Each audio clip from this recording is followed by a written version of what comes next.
alguien que no me conoce, si hay alguien que no me conoce, soy Olvido, la encargada de Cultura del Instituto Cervantes de Lisboa. Y esta tarde tenemos un encuentro de nuestro ciclo Viajeros, su ciclo que iniciamos ya el año pasado, coordinado y orquestado por Fernando Castiñeiras. Estamos en nuestra tercera sesión de lo que va de año. Tendremos las dos últimas después del verano. Y yo simplemente quería dar la bienvenida a nuestros grandes viajeros de esta tarde, Daniela y Juan, que por su currículum y seguro que por lo que nos van a contar, pues son unos viajeros de primera categoría. Así que están en Argentina, en Buenos Aires. Bienvenidos, Daniela y Juan, y muchísimas gracias por haber aceptado nuestra invitación y por compartir vuestras experiencias con nosotros. Como sabéis, esto se está grabando en Facebook y se está retransmitiendo también en streaming, así que aunque no seamos muchas las personas que estamos en la pantalla, sí que serán muchas más y luego pues se irá reproduciendo porque además lo colgamos también en nuestro canal de YouTube, con lo que luego las personas que estén interesadas pues pueden verlo en otro momento, no tiene que ser en directo como estamos haciendo ahora. Como os digo, bienvenidos. Voy a pasar la palabra a Fernando para que os presente. Y Fernando, como siempre, muchas gracias por organizar este ciclo. Te paso la palabra para que nos presentes a nuestros invitados de esta tarde. Muchas gracias, Olvido. Pues sí, tercera cita de esta segunda edición del ciclo virtual de encuentros viajeros. Y la verdad es que hoy es un día muy especial porque desde que empezamos a hacer esto, hace ya más de un año, siempre he tenido la idea y el sueño de hablar con Jota y con Dani, que seguramente todos conocéis como marcando el polo, porque son realmente dos grandes viajeros hiperconocidos entre todos los que nos movemos en este mundo. Y bueno, para quien no los conoce tanto, decir que, como comentaba Olvido, que son argentinos y que llevan más de una década viajando sin parar. En ese tiempo han visitado más de 50 países. Jota y Dani comenzaron su singladura en 2009 y aunque al principio pensaban que iba a ser un viaje de 3 meses, acabó convirtiéndose en un estilo de vida. Decir que han publicado 2 libros, de los cuales vamos a hablar, Eliminando Fronteras, que narra el recorrido de 47.000 kilómetros desde Filipinas hasta Turquía haciendo autostop.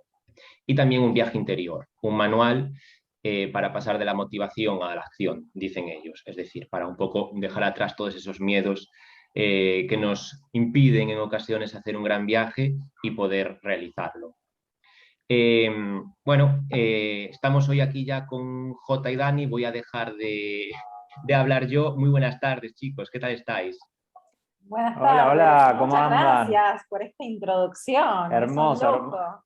un privilegio para nosotros poder estar acá compartiendo historias de viaje, hablando de esto que tanto nos gusta, tanto nos apasiona, que seguramente los que están presentes del otro lado tienen las mismas sensaciones, los mismos sentimientos respecto a compartir viajes y aprender sobre distintas culturas, que de eso se trata viajar. Yo desde ya animo a todo el mundo que nos está escuchando o que nos está viendo a conseguir Eliminando Fronteras, porque bueno, es un libro muy bien escrito. Son muchos los viajeros que al finalizar sus viajes publican algo, pero son pocos los que realmente escriben algo de calidad. Y es un libro increíble, escrito a 4 manos o a 2 bolígrafos, con el que ¿Y cómo se puede realmente, conseguir? Eso nos lo contarán ellos, ¿cómo se puede conseguir? como esta entrevista es anárquica, no tiene ningún tipo de orden, empezamos por el final. ¿Cómo se puede conseguir?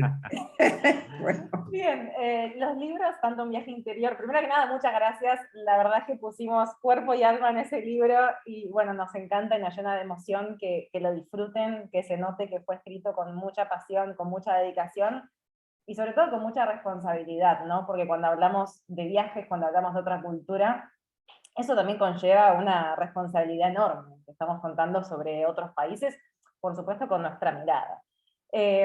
Ambos libros fueron autopublicados, con todo lo que eso conlleva, y se pueden conseguir en la tienda que es tiendamarcandoelpolo.com, y los enviamos a todo el mundo. Tenemos libros en España que salen desde España directamente para todo lo que es Europa y el resto del mundo, y Argentina lo que es de Argentina. Así que eso ya está organizado para poder enviar a todo el mundo, tanto en formato físico como en ebooks. Salen desde Madrid, así que llegan, si están en España, llegan bien rápido. A Portugal también. Es lo que iba a decir, digo, enviando a todo el mundo, pero hiper rápido, porque tengo la experiencia. Qué bien, qué bien. Bueno, funcionó bien el correo Ujú. español entonces. Y bueno, un libro que vamos a hablar mucho sobre él porque en este ciclo hemos narrado diferentes viajes a través de Latinoamérica. Recientemente con Pablo Strubel y con Iciar Marcotegui hablamos mucho de África. Y hoy es el día, además de hablar de otros lugares, es hoy la jornada para concentrarnos en Asia, porque Jota y Dani son grandísimos expertos en ese continente, con lo cual, bueno, para todos los amantes de ese continente o interesados en visitarlo, que sepan que va a ser el día de eso. Y bueno, quiero empezar, Jota, Dani, hablando de un... Antes de hablar de un viaje inicial por Nueva Zelanda, nos marcharemos al año 2009, os quería preguntar por lo que viene antes de ese viaje que os cambia la vida, porque supongo que hubo unos años de formación viajera, con pequeños viajes antes de emprender esa aventura. A ver, es muy rara nuestra historia porque salimos muy chiquitos. Yo tenía 19 años y Jota tenía 21, o sea, éramos muy chiquitos. Ahora yo tengo 33, así que bueno, pasaron unos cuantos años desde que salimos aquellos niños. Nos conocimos estudiando turismo, nos conocimos en la facultad estudiando turismo, y el primer día que nos dijeron, en la facultad de turismo nos dijeron, si quieren viajar, se equivocaron de carrera. Y nosotros nos quedamos como diciendo, ¿cómo? Sí, porque los que viajan van a ser los demás, pero ustedes los van a recibir acá. Bueno, seguimos estudiando, terminamos la carrera de guías de turismo, y la idea era viajar para mejorar el inglés. O sea, ustedes muy bien saben la importancia de aprender idiomas, y creíamos que necesitábamos mejorar nuestro inglés para poder seguir trabajando en turismo en Argentina. En ese momento seguíamos con ese plan. Y bueno, hicimos algunos viajecitos cortitos por acá, pero viajes largos no habíamos llegado a hacer por una cuestión de edad también. Éramos muy pequeños, entonces no habíamos hecho tantos viajes, y decidimos aplicar a la visa Working Holiday para poder trabajar y estudiar en Nueva Zelanda primero, porque también había una cuestión económica. Dijimos, bueno, si nos vamos, tenemos que poder sustentar el viaje de alguna forma, y ahorrando en Argentina es difícil. A ver, nuestro peso está muy devaluado, es muy difícil ahorrar en pesos y gastar en dólares o en euros o en otra moneda fuerte.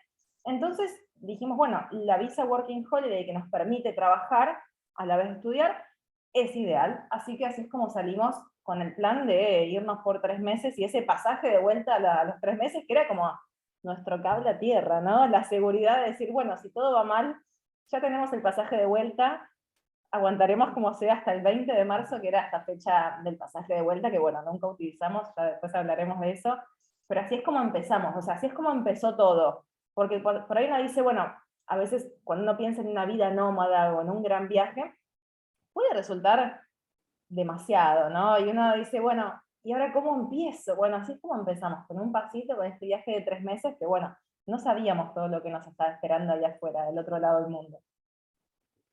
Y bueno, tengo entendido que son muchos los argentinos que utilizan esta Working Holiday para emprender los primeros pasos viajeros, pero supongo Sí. que lo que varía un poco son las actividades, ¿no? que llevan a cabo en esos países, porque bueno, si no estoy mal informado, pasasteis una temporada en Nueva Zelanda y una temporada incluso un poquito más larga en Australia. Sí, estuvimos 1 año y 3 meses en Nueva Zelanda, trabajando mucho, ahorrando para poder viajar, con ese objetivo, porque si bien desde ya eran trabajos bastante duros, que nosotros acá trabajábamos en turismo, habíamos hecho algunos trabajos cuando éramos más chicos también, pero eran trabajos encontrarse con una realidad distinta, de trabajar en el campo muchas horas, desde la mañana muy temprano con mucho frío, con mucho calor, hacer todo tipo de trabajos en una procesadora de mejillones, de mariscos, de todo. Hicimos realmente de todo tipo de trabajo. Nos ayudó mucho en la formación personal, en la formación humana, a ganarnos el dinero para poder no solamente viajar, sino también para mantenernos ahí, poder vivir, porque son países caros, y es lógico que lo utilicen mucho acá en Argentina, en Sudamérica, en Chile, en Uruguay también, por lo que decíamos antes. Para nosotros no es lo mismo que quizás para gente que vive en países con unas economías más estables y más fuertes. Para nosotros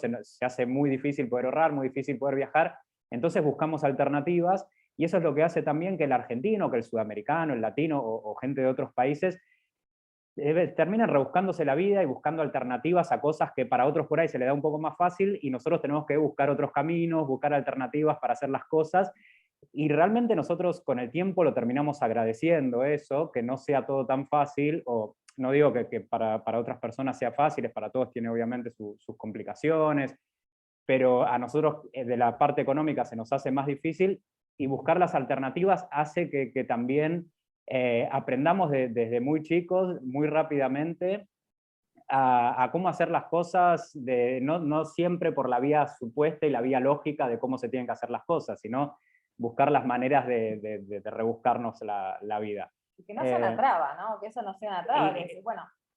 Eso principalmente, sí, de decir, está bien, puede ser más difícil, pero esas barreras que va a haber en el camino, una vez que las superás, después mirás para atrás y decís, estuvo bien que esté esa barrera porque me ayudó realmente mucho para poder seguir adelante. Y después de Nueva Zelanda, de 1 año y 3 meses, que nosotros pensábamos que iban a ser 3 meses solamente y volvernos, nos gustó mucho lo que estábamos haciendo, la posibilidad también de con los trabajos que hacíamos tener un ahorro para poder viajar después por Asia, por distintos lugares, y dijimos, bueno, estamos al lado de Australia, no nos vamos a volver a Argentina ahora, que está en la otra punta del mundo, sigamos por acá.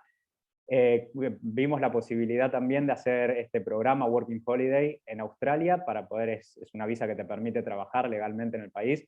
Fuimos a Australia, estuvimos 2 años ahí, entre medio hicimos varios viajes, pero bueno, fue eso así de la manera en la que comenzamos. Y algo que quiero aclarar sobre lo que comentaba Jota de los trabajos, hemos hecho todo tipo de trabajos, o sea, desde trabajos de campo, en fábricas, hasta llegamos a ser los managers de un resort hermoso frente a la playa, pero el trabajo que más nos hizo crecer personalmente fue el trabajo de campo, que por ahí no trata de esquivarlo porque es real, es trabajo muy duro, o sea, es trabajo físico, es muy duro, pero hoy, mirando para atrás, fue el trabajo que más nos hizo crecer, porque nos permitió, bueno, no solamente ver cómo es el proceso, ¿no?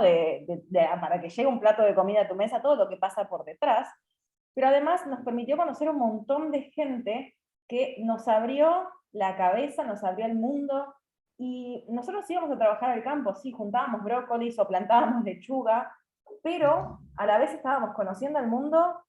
En cada break que teníamos del trabajo era, bueno, 15 minutos de recreo, hablar con gente de Samoa, de Fiji, de Tonga, gente que nunca en nuestras vidas habíamos tenido la posibilidad de hablarles, ver lo que se llevaban para comer, lo que tomaban. Nos pasaba una chica coreana que se llevaba un termo con agua de arroz, el agua donde uno lava el arroz, y ella llevaba eso caliente para tomar, y claro, nos decían, no, porque mis abuelos no se desperdiciaba nada, porque no teníamos para comer y tomaban el agua del arroz. Entonces, uno aprende tanto, tanto, trabajando. Por ahí algo que uno por ahí piensa que, digamos, pero este trabajo no tiene nada que ver con mi carrera, y al final fue el que más nos dejó en cuanto a nuestro desarrollo personal. Sí, y eso nos decían mucho cuando fuimos allá a Nueva Zelanda, que acá, como decía, estábamos trabajando en la carrera que habíamos estudiado, en turismo, y mucha gente conocida, algunos familiares, amigos, compañeros de trabajo, nos decían, pero se fueron hasta Nueva Zelanda para trabajar juntando brócolis, ¿qué sentido tiene si hubiesen quedado acá y trabajaban en turismo? Y lo que ellos no estaban viendo, que era la experiencia que nosotros teníamos, esta que contaba Dani, de toda la gente que estábamos conociendo al hacer eso, toda la experiencia de vida que estábamos teniendo, y la gente que estábamos conociendo de lugares que antes solamente habíamos visto en un mapa, como eso, Tonga, Vanuatu, gente de distintos países. Algunos ni siquiera era. Claro, de lugares más pequeños, y después querer visitar esos lugares, después encontrarnos con esa gente en sus países. Eso era lo que tenía, no era solamente el hecho de estar juntando brócolis, sino todo lo que se vivía en esos lugares. Pues qué experiencia más increíble y más recomendable para cualquier persona, pero especialmente para alguien tan joven como erais vosotros en ese momento. Creo que eso te curte mucho en el viaje de la vida. Sí. Somos ya muchos los que estamos conectados siguiendo esta entrevista con Jota y Dani de Marcando el Polo. Os recuerdo a todos que en cualquier momento podéis pedir la palabra, podéis hablar directamente con ellos, os animo a hacerlo. bien levantando la manita de Zoom o bien directamente activando el micro. Y bueno, si sois más tímidos y preferís utilizar el chat, también es una posibilidad para hacerle preguntas. Simplemente escribirla en el chat y yo se la transmitiré.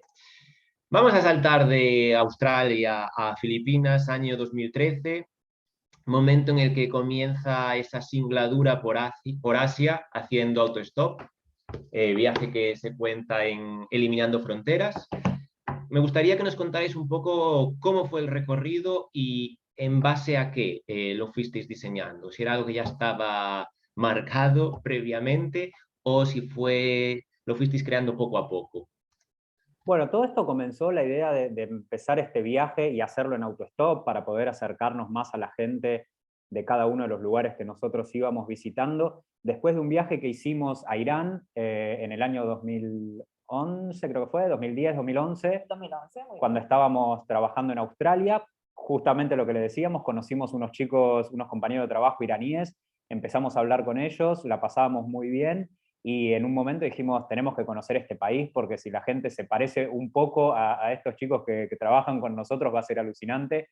Y así fue. Fuimos a Irán, estuvimos un mes en Irán, fue una experiencia alucinante que nos abrió muchísimo la cabeza, rompió con todos los prejuicios que quizás podíamos tener antes de conocer este país. Si han hablado con otros viajeros, seguramente todo el que haya ido a Irán se los habrá contado, es un país alucinante, donde la hospitalidad es el gran atractivo, sin duda, más allá de toda la historia que puede tener, todos los atractivos turísticos, es la hospitalidad de la gente lo que hace a ese país.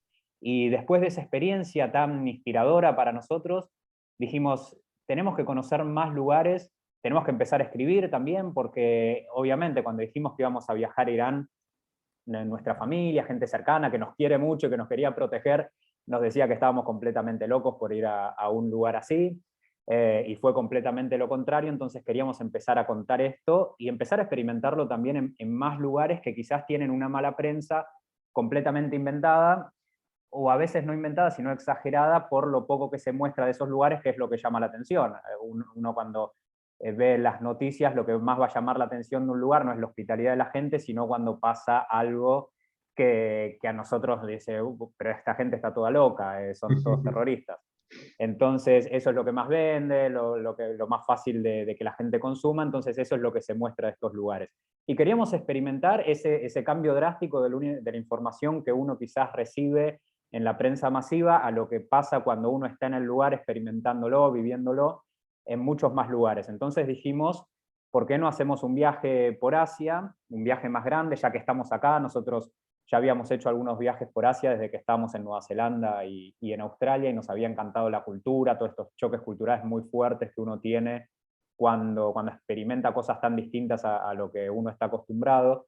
Y dijimos, bueno, empecemos en Filipinas para hacer Asia desde el este hacia el oeste. Empezando en Filipinas y vamos a hacer todo un recorrido hasta Turquía. Obviamente no lo teníamos diagramado día por día, paso por paso, porque esos son viajes sin fecha de regreso, son viajes muy abiertos, en los que uno se tiene que dar el espacio, se tiene que dar la flexibilidad para poder salirse de las rutas marcadas, salirse de lo que uno pensaba y estar abierto a las oportunidades que van apareciendo en el camino, que siempre son muchas, y todavía más cuando uno viaja de esta manera, que lo hace a dedo, que utiliza mucho Couchsurfing, que es una plataforma, quizás la conocen, en la cual uno se hospeda en casa de gente sin intercambio económico, solamente por un intercambio cultural, y conociendo gente en todo momento, saliéndose de las rutas turísticas, uno conoce muchísima gente todo el tiempo que está muy sorprendida de verlos, de ver a dos mochileros caminando por un pueblo que quizás no ve turismo para nada, mucho menos cuando es turismo de fuera del país de origen. Entonces así empezó ese viaje en Filipinas, y desde el primer día tuvimos experiencias alucinantes, y eso fue lo que nos motivó también a continuarlo, porque obviamente era un viaje muy largo, que decíamos, queremos llegar a Turquía, pero no sabíamos si se iba a dar, si finalmente lo íbamos a poder hacer o no, qué iba a pasar en el camino, pues también muchísima gente nos decía que estábamos locos, que un viaje a dedo era tan largo, que era muy arriesgado, que nos iba a pasar algo en el camino seguramente, que confiábamos demasiado en la gente. Pero bueno, que nos cansaríamos, que nos quedaríamos sin dinero, bueno, nos han dicho de todo, o sea, que nos iba a pasar de todo, pero que no íbamos a llegar. Y lo típico, eso. que a la gente le gusta animar, ¿no? Ah, En realidad, también. cuando ven cosas dicen, qué envidia, qué suerte, pero mientras lo estás haciendo, te mandan Sí, unos mensajes que son todo sí, menos sí, sí, sí, positivos para sí, seguir con el viaje. Por eso sí. qué importantes son estos espacios, ¿no? O sea, más allá de una cuestión idiomática, una cuestión de que uno vea que se puede, que no es fácil, que va a haber que poner un montón de nosotros para poder lograrlo, pero que se puede, y que el mundo no es tan malo como dicen. Pues alguien me escribe, Yolanda me escribe por aquí en privado en el chat y me dice que cuenten anécdotas, que cuenten que algo les ha pasado seguro, para no, Seguro, muchísimas cosas. para no dejarlo así a la imaginación, que seguro que algo se os ocurría enseguida. A mí me gustaría que hablarais de algo que sucedió en una cárcel. Eh, yo tengo aquí escrito el nombre, pero no sé si lo pronuncio bien. Iwagik. Iwajik, Iwagik. Iwajik. Eso es. Ajá, sí. Cuéntenme. Eso fue Bueno, en Filipinas. Ahí te cuenta sí, con... no, perdón, contá, sí que- Está bien lo mismo. Eso fue en Filipinas. Esta idea de que nosotros el viaje no lo hacíamos por conocer lugares bonitos, ir a sacarnos una foto, ir a tirarse una playa, que obviamente el viaje también tiene mucho de eso en algunos momentos. Uno va a visitar lugares que son de los más conocidos, pero también nos gustan otras cosas, incluso nos gustan mucho más esas cosas porque son las experiencias que van sucediendo, mucho más espontáneas, o te encontrás con gente que por ahí nunca pensaste que que te ibas a cruzar en el camino.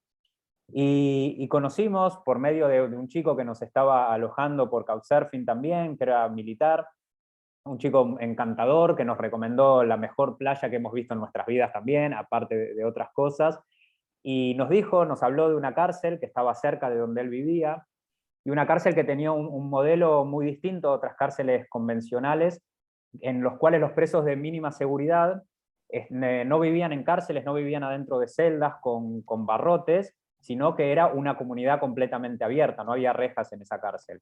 Entonces era un modelo que se estaba probando, que tenía tenía también mucha gente que quería conocer sobre cómo se podía llevar adelante algo de ese tipo sin que los presos se escaparan, porque es completamente abierta, sin que se escaparan, sin que hubiese problemas internos, y cuáles eran los resultados que esto daba. Una vez que después de cumplir su condena, cómo se reinsertaban la gente que había estado ahí, cómo se podía reinsertar en la sociedad, si era mejor que el modelo convencional que todos conocemos, que pasan ahí el tiempo de su condena encerrados, y incluso terminan saliendo de una manera mucho peor de la que entraron mental y físicamente. Entonces se probaba esto en Filipinas. Y quisimos ir a conocerla, le dijimos, pero tenemos que presentar alguna solicitud para poder ingresar, ¿hay algún tipo de permiso que haya que sacar? Y me dijo, no, ustedes vayan ahí, lleguen a la entrada, digan que quieren pasar a conocer o que están haciendo que quieren hacer alguna nota con los internos del penal y no van a tener problemas. Fuimos a dedo hasta ahí, imagínate la última persona que nos lleva, le decimos vamos hasta la cárcel, hasta Iwaki, que nos dice, pero a la cárcel, ¿van qué tienen que hacer? No, vamos a hacer una investigación, nada más, no queríamos dar mucho dato porque en realidad nosotros íbamos a ver de qué se trataba y sí, también ya teníamos la idea obviamente de escribir el libro y decíamos, bueno, esto puede ser una historia muy interesante, queremos ver cómo vive la gente allá adentro. Y llegamos y nos encontramos con una cerca, pero no una cerca como uno se imagina, con alambres de púa, con barrotes, nada, era una entrada como si fueras que estuvieras... Una estancia. Claro, a una estancia. Una entrada y nada más. Y había un puesto de seguridad. Pasamos por ahí, saludamos y no nos preguntaron nada. Entramos como si fuéramos residentes de la prisión esta. Y a medida que íbamos entrando, parecía realmente un pueblo, nada te hacía pensar que eso era una cárcel, y pensábamos, estaremos bien, ya vamos a llegar a la cárcel. Nenes saliendo del colegio, en bicicleta, todos nos saludaban, algunas mesitas en las cuales vendían cosas, que eran cosas que habían hecho los internos del penal ahí, recolección de miel o algunos dulces, y seguíamos caminando hasta que en un momento llegamos a una oficina, que era la oficina de la cárcel esa de mínima seguridad, y salieron dos internos que tenían el cartel. Primero pensamos, no, debe ser gente de ahí que trabaja en la prisión esta, y vemos el cartel y decía la causa, uno decía asesinato, el otro... Llevaban la causa en el cartel escrita. Claro, la foto, el nombre y la causa. Los dos que nos vinieron a hablar decía asesinato. Nos miramos los dos aparte, era como... Claro, ¿qué estamos Yo me haciendo quedé acá? helada, porque digamos, ¿qué estamos haciendo acá? ¿Y quiénes son ellos? Nos vinieron a hablar porque en Filipinas todos hablan inglés. Entonces es muy fácil la comunicación. Y bueno, ahí le preguntamos a ellos, estaban súper abiertos en hablarnos, en contarnos por qué estaban ahí. Bueno, obviamente que uno escucha solamente su versión, que era por defensa propia, que los fueron a atacar a su amigo. Bueno, ya te digo, uno escucha solamente un lado, y que tenían 20 años de condena y estaban en los últimos años, que habían estado en otras prisiones antes, y eran los últimos años, los dejan estar ahí, como para justamente reinsertarse en la sociedad, y ellos tienen que ganarse todo. O sea, no es que les dan la comida, no, les dan trabajos dentro de la cárcel, que imagínense como si fuera un pueblo, dentro de un pueblo en Filipinas, y tienen sus casitas, tienen que construirse un lugar para dormir, o sea, como unas chozas, pero es muy de esa parte de Filipinas, no es que solamente en la cárcel. El clima la verdad que ayuda muchísimo porque hace mucho calor, es un clima tropical. Y después tienen que ganarse la comida, tienen que ir a comprar y para eso tienen que hacer trabajos dentro de la cárcel. Entonces, no es que tienen todo servido o que a tal hora se come, no, ellos tienen que ir y comprarse la comida, están obligados a hacer algunos talleres para aprender sobre carpintería, sobre lo que ellos quieran, pero tienen que hacer algo para poder con eso ganarse el dinero para poder comprar la comida. Sí, y estuvimos toda la tarde, la pasamos con ellos, la verdad que nos sorprendió muchísimo eso, la disponibilidad que tenían, el interés también en conocer gente afuera. Decía, sí, nosotros estamos todo el día acá adentro, cuando se llega a venir alguien de Argentina, que nunca habíamos cruzado con nadie de Argentina, y poder hablar, pasar un rato, no tenemos ningún problema. Nos llevaron tenían unas bicicletas, ahí dentro tienen bicicletas para recorrer lo que es ese pueblo de la prisión. Nos llevaron a distintos sectores, hablamos con un montón de compañeros de ellos, todos coincidían en lo mismo. No se nos ocurriría nunca escaparnos de acá porque sabemos que lo que nos puede tocar es muchísimo peor, ya lo vivimos. Estos son nuestros últimos años de condena, los pasamos acá, que es como es casi la libertad, no es lo mismo obviamente, pero es casi la libertad. Los que están casados pueden tener a sus esposas y a sus hijos viviendo con ellos, ahí en las casas que ellos mismos se construyen. Así que fue una experiencia muy, muy movilizante también. Pasamos toda la tarde y quedamos en contacto, le hemos enviado cartas, no sabemos si le llegan las cartas, si no le han llegado nunca. Nosotros le hemos enviado cartas con fotos que nos sacamos con ellos. La verdad que fue una experiencia que son de esas que decís, uno puede ir a los lugares más lindos que tenga Filipinas, pero en una cárcel quizás esa es la historia que nunca te vas a olvidar en tu vida. Después podés estar en la playa, podés meterte en el agua cristalina que tiene Filipinas, que es hermosa, pero el hecho de este tipo de historias no te las olvidas más. Efectivamente, una de esas historias, una de esas experiencias que uno puede acumular en un viaje y que a muy pocas personas se le ocurriría hacer, pero que realmente marca.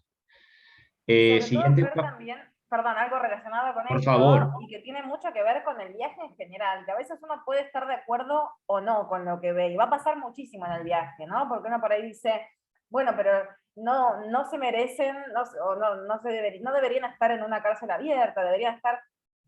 Muchas veces nos va a pasar en viaje que nos va a tocar ver cosas con las que podemos estar de acuerdo o no, pero eso no va a cambiar la realidad. Entonces, es clave en el viaje uno tener la mente abierta para entender que va a haber un montón de cosas en las que no va a estar de acuerdo, y las va a tener que aceptar. Uno no dice, a ver, aceptar tampoco cualquier cosa, pero entender que hay un mundo que es muy diverso, con distintas culturas, y que va a haber un montón de cosas que nos choquen, y eso es parte del proceso también de aprendizaje del viaje, a aceptar las diferencias. Tengo por aquí una pregunta de Charo García, una amiga del ciclo, porque es muy habitual su presencia en estos encuentros, y os pregunta si encontrasteis algún filipino que hablara español, un poco para, bueno, en ese caso conocer cómo es la variante de la lengua castellana, ¿eh? Sí, bueno, en Filipinas ellos hablan el tagalo como lengua medio de unificación de todos los idiomas que ellos tienen. Son un montón de grupos étnicos distintos, tienen muchas lenguas distintas. Filipinas, como sabrán, fue colonia española durante 400 años. Entonces hay muchas palabras y mucha terminología que viene del español. Uno se sienta a comer en un restaurante y por más que nadie hable español, uno si quiere pedir cualquier cosa que esté en la mesa, el nombre deriva de la herencia española. Entonces, cuchara se dice cuchara, tenedor, cuchillo, plato, hielo, es todo así. Todo lo que está en la mesa, todo lo que viene, casi todo lo de la gastronomía tiene una herencia española, y hay muchísimas palabras. Ponele que nos ha sorprendido a nosotros cuando estábamos viajando, estábamos en un momento, me acuerdo, con un camionero yendo, el camionero venía manejando, y nos dice, cuando pasa los cambios, siempre uno intenta aprender algunas palabras del idioma local para compartir algo, para sacar una sonrisa, y el camionero nos iba enseñando palabras de ellos, sin saber que muchas las compartíamos, él no se lo esperaba tampoco. Y cuando iba pasando los cambios, nos decía primera, segunda, tercera, así nos decía. Y en un momento pasa algo que se cruza, creo que una moto, y tuvo que hacer una maniobra, y la expresión que a él le salió fue ¡qué barbaridad! Lo dijo así en español, ¡qué barbaridad! Y ahí Y nos vosotros os empezamos a quedasteis reír. como, perdón, de Claro. repente, ¿por qué? Sí, sí, y así con un montón de cosas. Por ejemplo, allá tienen un medio de transporte público que es el más popular, que se llama Jeepney, que son jeeps que les quedaron después de la Segunda Guerra Mundial, y los fueron reconvirtiendo, y son realmente, parecen unas discotecas andantes, porque están completamente llenas de colores, con música, con luces, y ese es el transporte público. Y para poder frenar, para decirle al conductor que frene, le tenés que decir para po. Entonces, para po. Y eso, Parece que te pones en plan chileno ahí. claro, claro, como un chileno, como para pues, entonces para po. Esa es la manera de decirle al conductor que frene. Y así tienen un montón de terminologías. De hecho, hay un dialecto filipino que es en el sur, que hay una zona, una isla, la isla más grande del sur de Filipinas, que se llama Zamboanga. Y ahí hablan lo que se llama el chabacano de Zamboanga, que es el nombre que le ponen los españoles cuando el español se empieza a mezclar con el dialecto local, el zamboangano, de ahí de la isla de Zamboanga. Entonces, para poder comunicarse, la gente de Zamboanga empieza a aprender mucho español y empieza a intentar hablarlo. Y lo habla de una manera chabacana, medio como, más o menos, lo habla pero con sus propias reglas, que no tiene reglas en realidad, Pero y por se ahí fue ya no se inventando. dice chabacano. Sí, ustedes saben lo que es chabacano, sí, Sí, me sí, imagino que... iba a Por hacer ahí una sí. broma mala, que iba a decir también en España hablamos el inglés Claro, chabacano. bueno, una cosa Pero así. bueno, habrá quien no le parezca muy bien esta broma. Pero creo que los Claro. extranjeros me entenderán, sobre todo los Sí, portugueses, que lo comentan mucho. sí. Y ellos hablan el chabacano de Zamboanga, que es, cuando uno lo escucha, es prácticamente español. Obviamente tiene su variante, por ahí las oraciones no están ordenadas de la misma manera que la ordenaríamos nosotros, pero se entiende perfectamente, y es muy curioso de escucharlo, aparte con la tonada filipina, que obviamente es muy distinto al acento español, que el acento español es muy fuerte, muy, muy marcado. Por eso se nota tanto cuando hablan inglés, enseguida decís, este es español, porque es muy fuerte el acento, y el filipino es mucho más suave, más tipo las lenguas asiáticas de esa zona, del sudeste asiático, que son más calmos, tienen una cadencia, un ritmo mucho más suave, y lo hablan así. El español es muy bonito para el oído, así que si pueden escuchar, busquen en YouTube Chabacano de Zamboanga, y les va a aparecer un montón de cosas y les va a causar mucha gracia. Veo caritas por ahí que cuando comentamos lo del el inglés hablado por los españoles se llevaron la mano a la boca, creo que impidiendo que viéramos su sonrisa. Pero bueno, muchas gracias, Charo, por esa pregunta desde Múnich.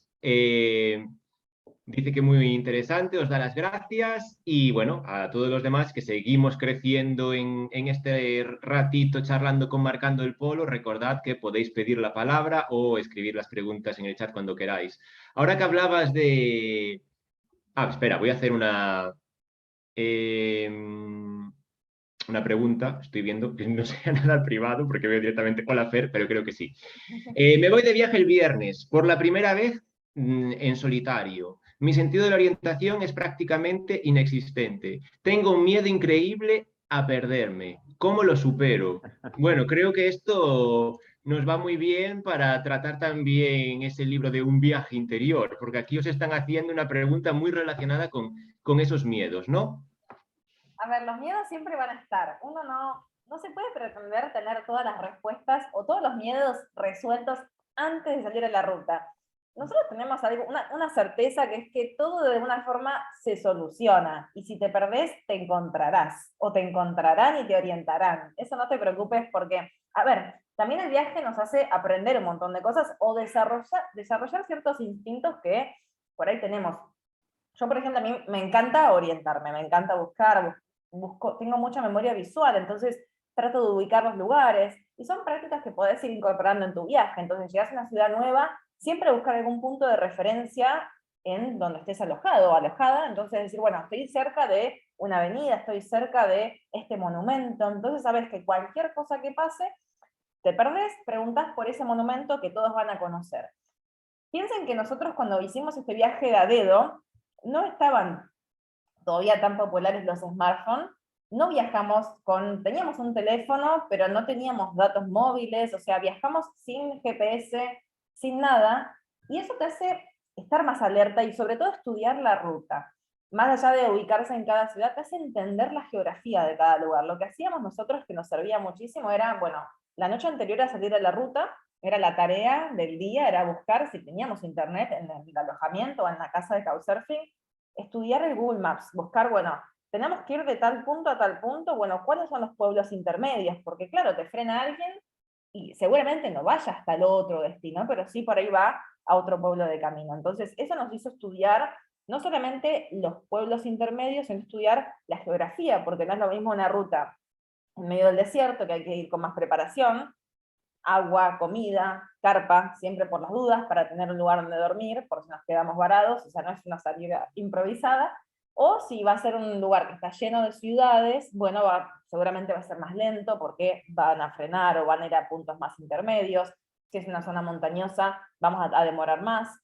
Y después, en cuanto a las ciudades, nos pasaba algo muy raro en Asia, sobre todo en China. Me acuerdo que ellos se orientan mucho con los puntos cardinales, entonces por ahí llamamos por teléfono a la persona de Couchsurfing y nos decía, bueno, están en lugar, ¿dónde están? Bueno, estamos en, no sé, en tal monumento. Bueno, caminan 2 cuadras hacia el norte. Y nosotros éramos, es que no sé cuál es el norte acá.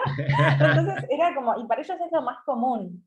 Entonces, esas cosas son, y después ya te dicen, no, pero el norte, y ahí empezamos a ver, bueno, el atardecer, el sol cayó por allá, entonces el norte debe ser allá.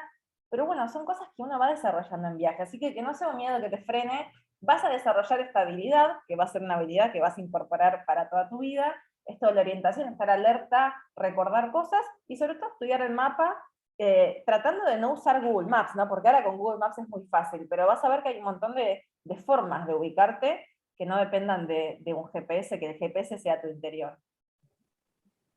Pues muchas gracias a Mari por esta pregunta. Y bueno, hablabas antes, Jota, de una anécdota con un camionero. Y no sé si es el mismo, pero a mí se me viene... No es el mismo, ¿no?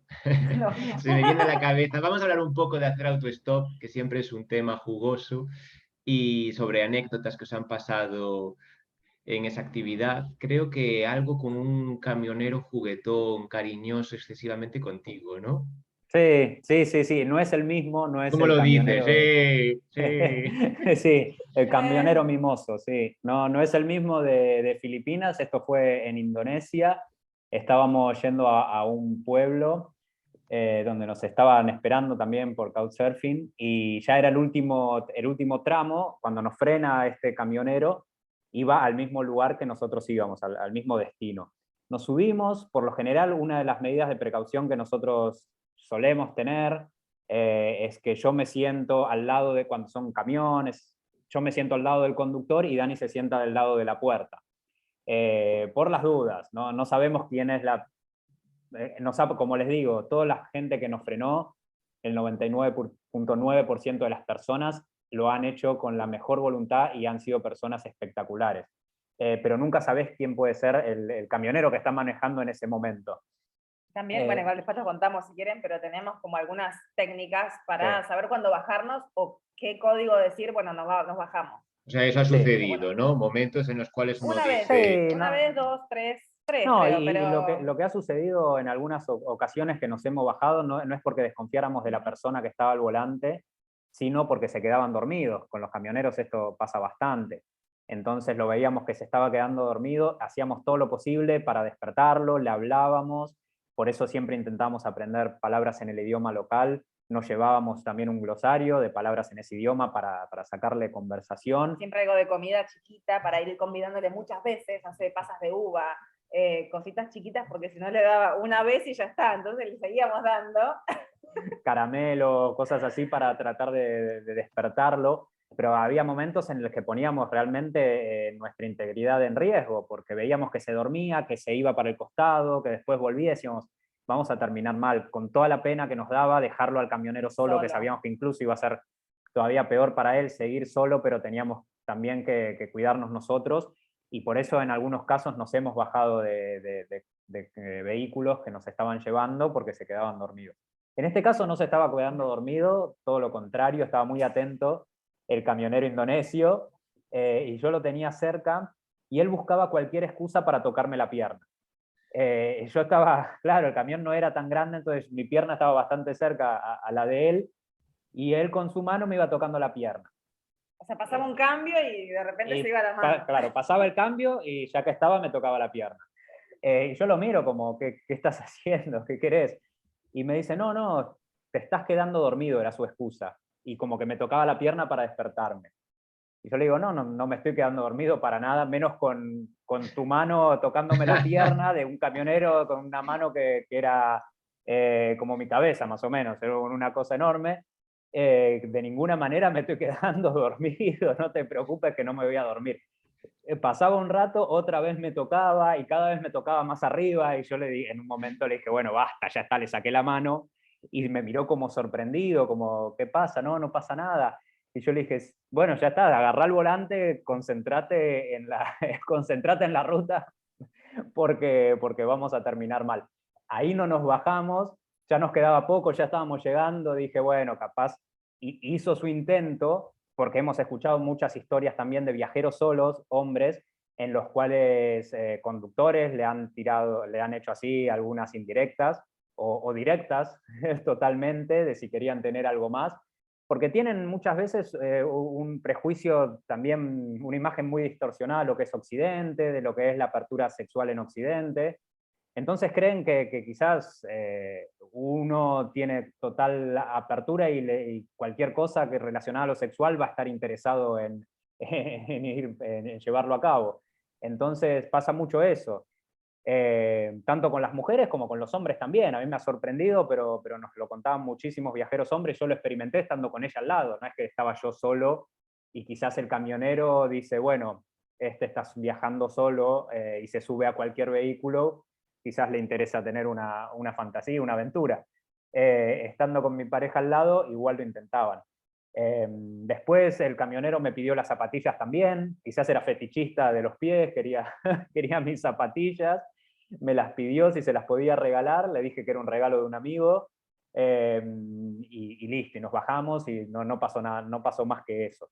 En otras situaciones quizás con ella ha pasado un poco de que le sacaban fotos, fotos para tenerlas en su celular y vaya a saber qué hacer qué cuando llegaban a la casa. Pero bueno, aclarar, porque ahí está leyendo el comentario, Ceci, genial lo que comentás, que son los menos, ¿no? A ver, son algunas anécdotas aisladas, pero fíjense que nos subimos a más de 900 vehículos y esto habrá pasado con menos de 10. O sea, hay que estar alertas, sí, como siempre. A ver, puede pasar también viajando en transporte público, puede viajar estando en tu propia ciudad también, entonces hay que estar alertas, pero no asustados o asustadas en ese sentido, ¿no? Porque es algo que son casos aislados. Pues Cecilia Tarrillo es una persona que se preocupa por vosotros, porque desde Chiclayo, en Perú, dice que tienen que tener cuidado con viajar solos. Y eso es porque todavía no habéis contado esa historia del día que os confundieron con misioneros y al final con terroristas. Sí. Contadnos un Quizás poco qué fue fue lo que... uno de los más duros del viaje, porque claro, también fue en Indonesia. En Indonesia pasó de todo. Fue en Indonesia, fue en Sumatra, que es una isla que es musulmana. O sea, Indonesia tiene mayoría musulmanas, pero dependiendo qué isla tienen distintas religiones. En Sumatra son musulmanes muy conservadores.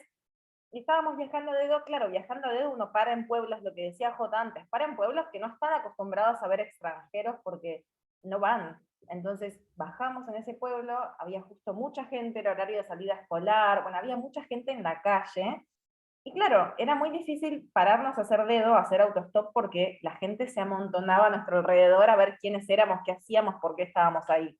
Y justo salen de la mezquita, que habían ido a rezar, era un viernes, salen de la mezquita y nos empiezan a mirar y a señalar con el dedo como que éramos misioneros y veníamos a imponer nuestra religión en una isla musulmana. Entonces, y nosotros explicándoles que no éramos misioneros, que no veníamos a imponer nada, que solo estábamos viajando en autostop, y no lo entendían, pero tampoco nos dejaban frenar autos porque estábamos ya rodeados, y entonces era como, bueno, va a estar complicado salir, pero hasta ahí nos acusaban de misioneros. Era bueno, explicando que no. Hasta que uno dice, terror, terror, terror, como que éramos terroristas, y ahí nos asustamos porque dijimos, no nos confundan, no somos terroristas, venimos en son de paz, eliminando fronteras, y nada, todo lo contrario. Y claro, no había nadie que hablara inglés como para que nos pudieran entender, y nos seguían gritando, terror, terror, terror, mission, mission, you Catholic. Y era como, bueno, no sé cómo vamos a explicar, cómo vamos a salir de acá porque no nos dejan frenar. Bueno, en esa, no sé, Jota empezó a hablar con uno de estos señores, pasó un auto, yo igual seguía tratando de hacer un poco de dedo, frena un señor, le logro explicar lo que nos estaba pasando, hablaba inglés, y él fue nuestro ángel de la ruta. Siempre decimos que siempre en esos momentos aparece el ángel de la ruta y nos salva. Él les explicaba, mientras los otros le decían que no nos llevara, porque éramos terroristas, le decían, no, como que no nos subiera al auto porque éramos terroristas, y él explicándonos decidió creernos, le agradecemos muchísimo al día de hoy, porque decidió creernos, aunque todos les dijeran que no nos llevara, que nos estaba pasando eso, y él fue el encargado en explicar, bueno, déjenlos ir. Lo más gracioso fue cuando finalmente toda esta multitud acalorada entiende lo que estábamos haciendo, que estábamos viajando, que íbamos a otro lado, porque este buen hombre les explica. Inmediatamente cambió todo, de las caras de enojados que tenían, de que nos acusaban de terroristas y que no sabíamos cómo íbamos a salir de ahí. Fueron ellos mismos que nos abrieron la puerta del auto, agarraron nuestras mochilas, las guardaron en el baúl del auto, nos hicieron seña para que subiéramos, buen viaje, nos dijeron que estén bien, y hacía un segundo nos estaban gritando que éramos terroristas.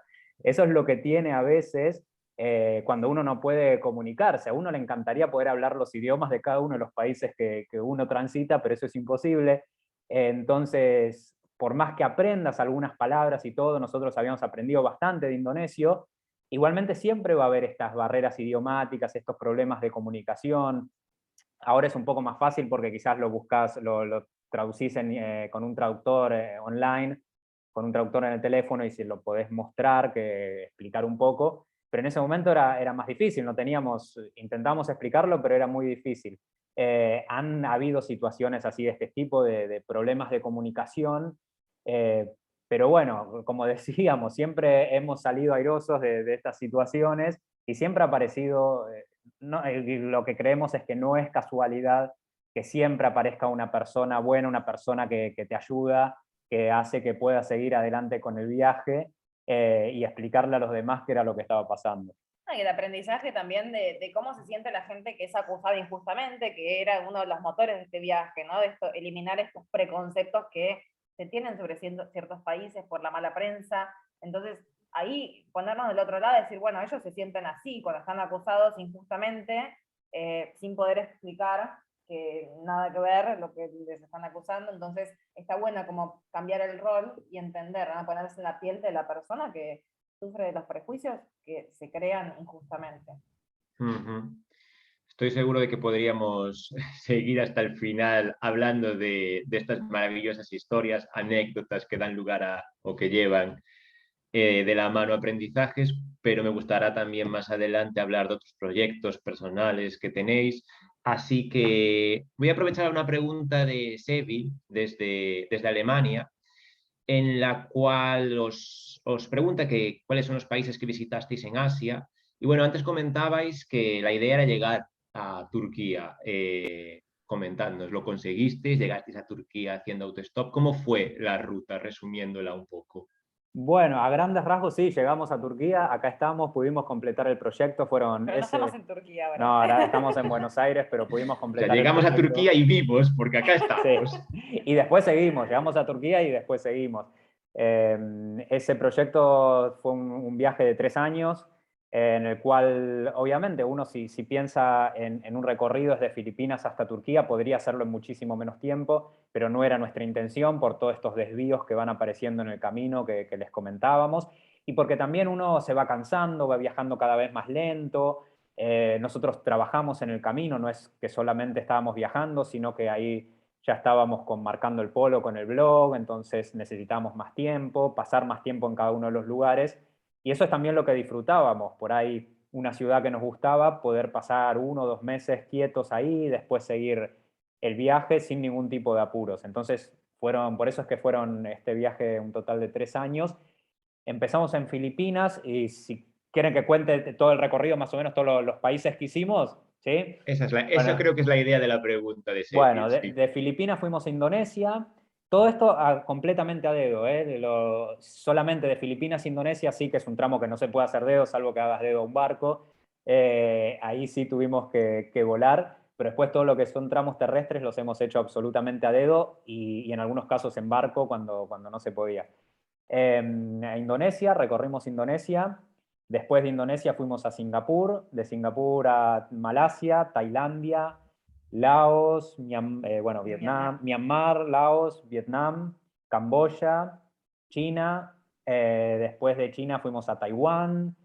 De Taiwán, bueno, volvimos a China, hicimos Japón, Corea del Sur, todo el oeste de China, que es alucinante. Realmente eso nos dejó flipados, como dicen ustedes, porque es muy distinta a la China que uno tiene en mente. Uno piensa en la China oriental, al extremo oriente más profundo, que es el chino que quizás uno está acostumbrado a ver, que es más del 90% de la población de China. Pero cuando uno empieza a ir para el oeste, entra en la zona que ellos llaman Turquestán.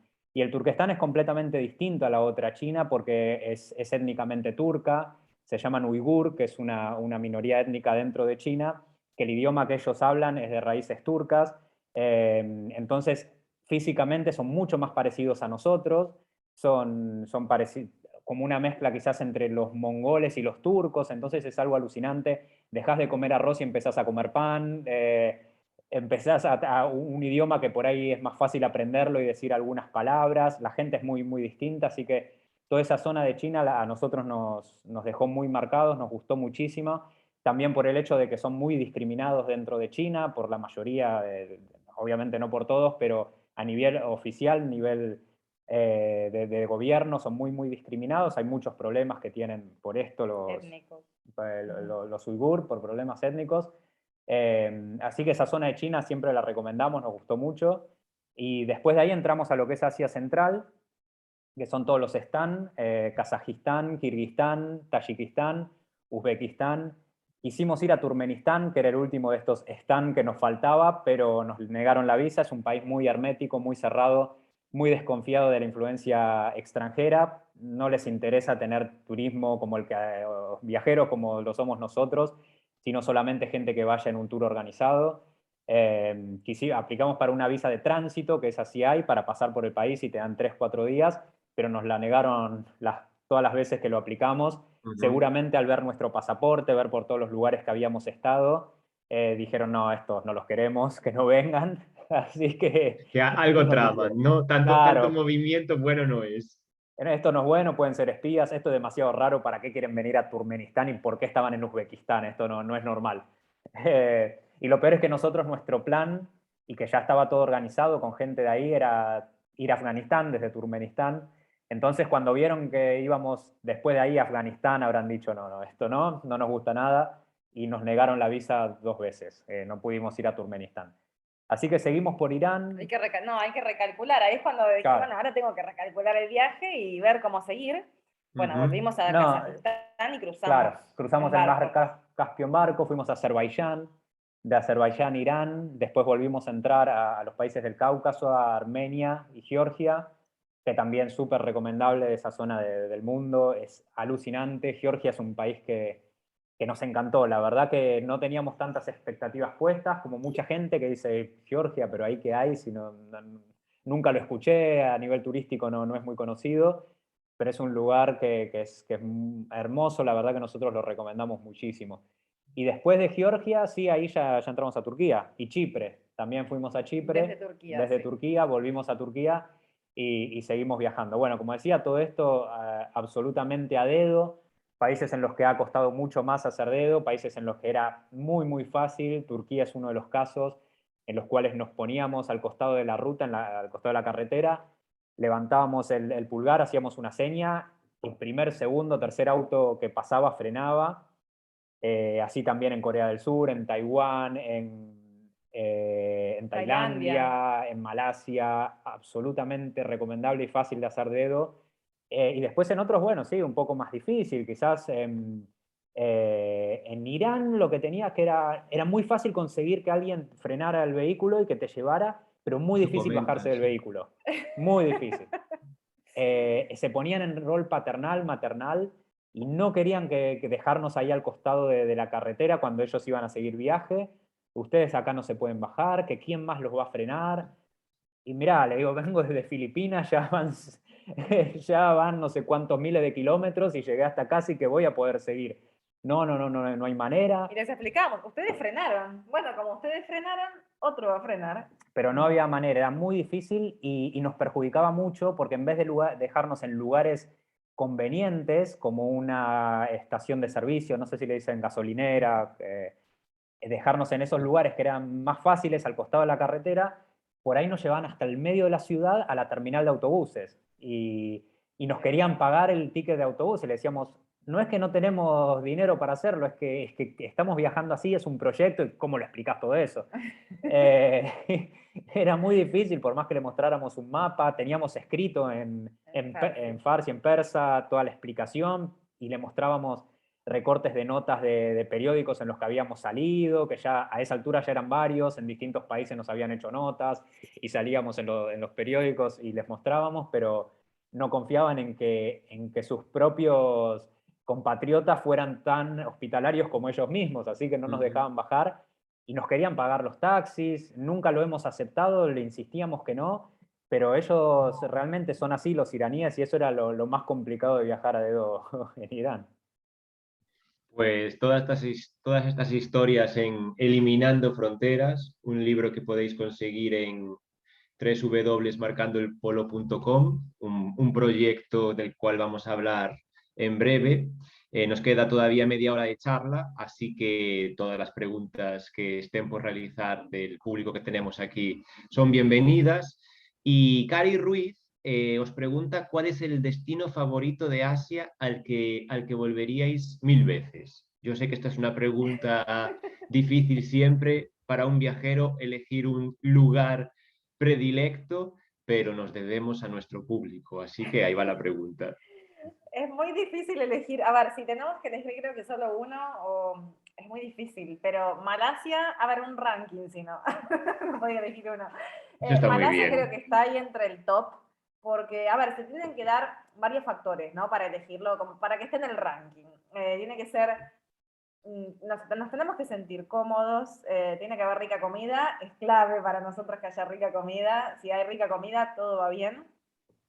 Y tenemos que poder comunicarnos también con la gente. Entonces Malasia reúne todo eso, hay cosas hermosas, la gente es súper amable, hay rica comida, nos podemos comunicar, porque bueno, muchos hablan inglés, el malayo también es un idioma fácil de aprender, no es que lo hablemos, pero sí nos fue fácil aprender algunas palabras como para poder comunicarnos con lo básico. Después China también, China es un país al que volveríamos 1000 veces, 1000 veces. Como decía J antes, China tiene distintas regiones y cada región es un mundo aparte. Entonces tenemos muchos planes de volver a China a recorrer regiones enteras que nos quedaron sin poder recorrer. La comida china nos encanta, los chinos son fascinantes, nos han abierto las puertas de una forma increíble. Hay gente en China, a ver, tengamos en cuenta que son muchos, tienen un problema habitacional enorme, y así todo te abren las puertas de sus casas, por más que su casa sea solamente esta habitación, y ellos se van a dormir a otra casa para dejarte su casa, su propia casa, y que puedas dormir. O sea, la hospitalidad en China es algo que por ahí uno no está acostumbrado a escuchar, y fue increíble. Así que China también es un país al que volveríamos 1000 veces. Y bueno, Turquía también. Turquía también nos encanta. Al final todos. Hemos vuelto a hacer No, la lista de los países visitados. esos tres creo que sería el Sí, ranking. esos tres, pero bueno, es eso lo que pasa. Son en los lugares que quizás nosotros pasaríamos más tiempo porque nos sentimos más a gusto. No quiere decir que sea Claro. quizás los lugares que más nos han marcado en nuestras vidas. Quizás hay otros lugares que nos han marcado más. Por ejemplo, viajar a Japón, nosotros estuvimos 6 meses en Japón, experimentar el día a día de Japón, trabajar en Japón. Nosotros hemos trabajado un tiempo en Japón, cómo es la cultura del trabajo que ellos tienen, que es súper incómoda para alguien que no está acostumbrado a eso. A eso es muy conocido que en Japón tienen una estricta disciplina con el trabajo. Y poder experimentar eso también, aunque fuera incómodo en el momento, la verdad que nos ha marcado mucho. Hemos vivido cosas muy fuertes también en Japón, por el hecho también de haber estado durante 6 meses y no solamente de paso, un par de semanas, una semana viendo lo típico y haber seguido viaje. Y después nos ha marcado mucho también todo lo que vimos en Asia Central, todos los stands, todo esto, son países que no están muy desarrollados para el turismo, muy preparados, y eso hace que tenga también esta sensación de que cualquier lugar que vas no está masificado, son poquitos, muy poquitos, y no es turismo masivo para nada, sino que son poquitos los lugares que tienen turismo. Entonces cualquier lugar que vas, llegás y por ahí te encontrás con paisajes alucinantes en el cual no hay absolutamente nadie, y quizás te aparece algún viajero en bicicleta que se está cruzando todo el mundo en bicicleta, algún francés que siempre hay por ahí dando vueltas, y nada más. Entonces esos lugares también tienen su gusto especial que a nosotros nos encanta. Hablaba recientemente con mi querido Pablo Strubel, que pasó por este ciclo recientemente. Comentábamos un poco la pseudo depresión o la depresión que surge cuando se termina un gran viaje. Me gustaría hablar con vosotros de eso. Lo que pasa es que como nunca os habéis parado, no sé si realmente os habéis tenido que enfrentar a ese sentimiento. A ver, era un miedo que teníamos cuando estábamos acercándonos a Turquía, estábamos en Georgia, estábamos muy contentos porque, bueno, estábamos a un paso de conseguir eso que veníamos. Ya eran 3 años de viaje, de ese viaje, y dijimos, bueno, lo estamos por lograr, estamos por llegar a Turquía, pero al mismo tiempo decimos, bueno, ¿y ahora qué? Ahora que llegamos y ahora que como que ya se termina esto, ¿no? Entonces es como que, bueno, era como un sabor agridulce porque estábamos felices y a la vez estábamos, no sé si, no estábamos tristes, pero sí como preocupados por lo que vendría después. Es como que ese proyecto consumía tanto de nuestra energía por tantos años que de repente terminarlo era como, uno siente un vacío, ¿no? Decir, bueno, ¿y ahora qué viene? Pero la clave, a ver, nosotros siempre decimos que un viaje termina cuando uno quiere, ¿no? O sea, si el viaje no tenía que terminar, no tiene que terminar y no tiene por qué. A ver, uno está acostumbrado porque estamos como lo que estamos habituados a ver es que el viaje tiene una fecha de regreso. Uno se va a vacaciones, sabe que tiene 15, 20 días, un mes, 2 meses si tiene suerte. Y a veces, cuando terminan las vacaciones, uno vuelve al país. Estamos acostumbrados a que el viaje tenga una fecha de regreso. Y hay veces que está bien que termine porque uno vuelve con ganas, ¿no? Y es lindo volver. A nosotros nos encanta volver. Ahora estamos en Buenos Aires por un tiempo y nos encanta volver. Pero también es distinto cuando uno vuelve porque quiere o uno vuelve porque debe. Y ahí es cuando uno vuelve porque debe, es cuando viene esta depresión post viaje. Que puede ser porque uno no quería volver o porque vuelve y después está el choque cultural inverso, ¿no? Que empieza a ver su propio lugar con otros ojos, porque claro, uno se fue. Yo siempre, a mí me gusta hacer la comparativa que cuando uno se va de viaje largo, un gran viaje, uno sale de ese lugar donde estaba, ¿no? Y es una pieza de ese rompecabezas donde todo encastraba perfectamente, uno sale y esa pieza se va. Y después el resto de las piezas se van acomodando y cubren ese espacio vacío, ¿no? Que quedó. Entonces uno se va y cuando vuelve pretende encontrar ese espacio con la formita perfecta que uno dejó cuando se fue, y esa forma no está más. O sea, ese espacio ya fue ocupado, las otras piezas cambiaron su forma para poder adaptarse, entonces uno vuelve y como que quiere encajar en un lugar que ya no está. Entonces, entender que también uno cambia muchísimo, pero que el entorno cambió. Y eso por ahí es lo más difícil de volver, al menos lo que a mí más me costó procesar en su momento. Ahora ya lo tengo procesado, pero en su momento era como, bueno, ahora vuelvo a este lugar y y como que me cuesta conectar con la gente con la que conectaba antes, ya no tengo tantas cosas en común. Y es normal, a ver, es normal y está bueno que se hable de esto, porque mucho se habla de cuando uno se va de viaje, pero cuando uno vuelve, es difícil la vuelta también. Uno no está preparado para este choque cultural inverso. Entonces, entender que no es algo personal, no lo tomen como algo que les pasa a ustedes solamente, sino que nos pasa o nos pasó a todos los viajeros que nos fuimos por un tiempo largo y volvimos, que es natural, que es un proceso y que una cosa es la depresión por el lugar al que uno vuelve, ¿no? Pero también si es la depresión por el viaje en sí mismo, el viaje no tiene por qué terminar si uno no quiere. Uno puede seguir de viaje y ahora, después de la pandemia, más que nunca a ver, el trabajo remoto explotó, entonces, a ver, hay un montón de formas de viajar y trabajar a la vez, así que el viaje no tiene por qué terminar.